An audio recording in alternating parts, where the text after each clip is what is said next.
Connect అయ్యాను తప్పేం లేదు. నేను అబద్ధం చెప్పదలుచుకోలేదు. మీతో కనెక్ట్ అయ్యారు. సమాజం యాక్సెప్ట్ చేసినా చేయకపోయినా మీరందరూ నన్ను బరి తెగించాడు అనుకున్నా సరే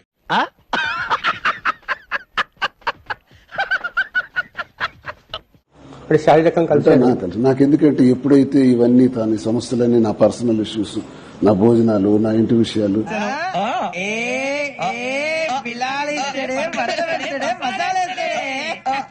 నన్ను వాళ్ళు వదిలేసిన నేను 2 సంవత్సరాల నుంచి చూడటం వల్ల ఎలక్షన్ లో కూడా కొంత డబ్బులు ఖర్చు పెట్టింది. 2 lakhs వరకు 2 crores వరకు ఖర్చు పెట్టి కొంత హెల్ప్ చేసింది.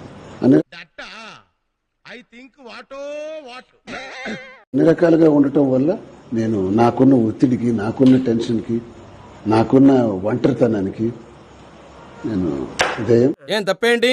ఆ కుటుంబాన్ని ఇంతకాలం ఆదుకున్నాడు, వాళ్ళ కష్టసుఖాల్ని పంచుకున్నాడు. పెద్ద మనసుతో భర్త లేని ఆ పెద్ద ఆవిడ్ని కట్టుకుని ఆవిడకో జీవితం ప్రసాదించాలనుకోవడం తప్ప? ఇచ్చిన తర్వాత మీ దగ్గరకే ఆయన పెళ్లి ప్రపోజల్ తో వచ్చారంటే మీరేం చెప్తారు? Nice question. చిచ్చి, మీరు సిగ్గుపడకండి, చచ్చిపోవాలనిపిస్తుంది. ఈ పరిస్థితుల్లో నేను ఒక ఆమెకు దగ్గరయ్యాను. అరే దొంగలని మీరే భలే ఒప్పుకున్నారా? మీరు దగ్గర అయ్యాకే మీ వాడు మీకు దూరం అయ్యారు అన్న విమర్శలకు సమాధానం ఇంకో క్వశ్చన్ అడుగుతాను, ఆన్సర్ చెప్పి. ఇంకా క్వశ్చన్ లాస్ట్ క్వశ్చన్ రా. సత్యవంతుణ్ణి, నా జీవితంలో నేను ఎప్పుడు ఏ తప్పు చేయలేదని చెప్పే క్యారెక్టర్ నాది కాదు. స్పష్టంగా చెప్తున్నాను. కామాంధుడు ఆడది కనబడితే చాలు బుద్ధి బానించుకోడు. నేను ఎప్పుడైనా నా 25 సంవత్సరాల వివాహ జీవితంలో అప్పుడప్పుడు చిన్న సంఘటనలు, బయట తిరగటాలన్నది ఏమిటండి మీరు మాట్లాడేది? అంటే నేను ఓపెన్ గా కొన్ని చెప్పకూడదు. అది మా ఇంట్లో తెలిసిన విషయమే.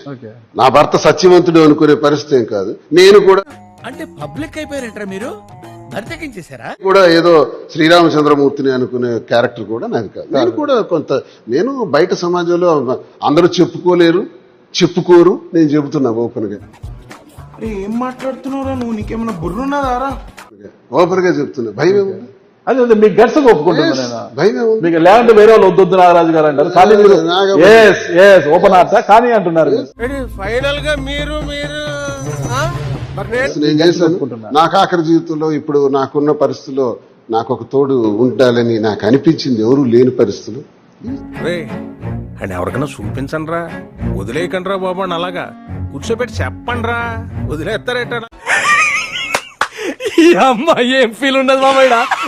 నాకు రిలేషన్ ఉంది. ఆ రిలేషన్ డీటెయిల్స్ తర్వాత మీకు చెప్తా. ఉందా లేదని అడిగారు. దొబ్బిందా నీకేమన్నా అంటే ఎలక్షన్స్ ముందు 2 నెలలు నేను కలిసే ఉన్నారు కదా. వాస్తవం. ఒకే ఇంట్లో ఉన్నారా? ఒకే ఇంట్లో ఉన్నా. నువ్వు ఇంతకు మించి దిగజారమన్న ప్రతిసారి యు ప్రూవ్ మీ రాంగ్. ఇద్దరు మేజర్స్. అదే ఆయనకు డైవర్స్ కాలేదు, మీకు డైవర్స్ కాలేదు, ఒకే ఇంట్లో ఉండడాన్ని ఎలా అర్థం చేస్తారు? ఏం పాయింట్ పెట్టావన్నా, సూపర్. అంటే నేనే కాదు, నాతో పాటు ఒక 20-30 మంది కాల్ సెంటర్ అమ్మాయిలు, అంటే మేము 24 hours కాల్ సెంటర్ నడిపాము. నేను నడిపించాను అన్నమాట. చెప్పవే, నేను వింటాను కదా. చెప్పే. ఒక 25 members అమ్మాయిని నేను అపాయింట్ చేసుకుని ఒక కాల్ సెంటర్ ని, ఒక 30 మంది అబ్బాయిని పెట్టి ఒక ఐపాక్ టీమ్ అని, ఒక టీమ్ అని, అంటే ఎంతకు తెగించారా? సోషల్ మీడియా ప్రచారం కోసం గానీ రోజు కంటిన్యూస్ గా ఫోన్ కాల్స్, అంటే జగన్మోహన్ రెడ్డికి ఓటు వేయండి అని చెప్పి మేము రిక్వెస్ట్ చేసుకునే ఫోన్ కాల్స్ కానీ.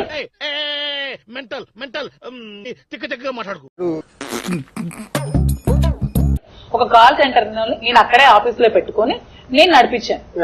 ఏమైనా ఎలక్షన్స్ ముందు ఏమైనా ప్రోగ్రామ్స్ చేయాలన్నా, ఏమైనా ఈ రాజకీయ పరమైన కార్యక్రమాలు ఏవి చేయాలన్నా దగ్గరుండి నేను అన్ని చేశాను. ఇప్పుడు సంబంధాలు అంటే కంట్రోల్ ఎవరు? చాలా వాడి పాపాను వాడే చూడటం కాదండి, మీరు చెయ్యాలంతే.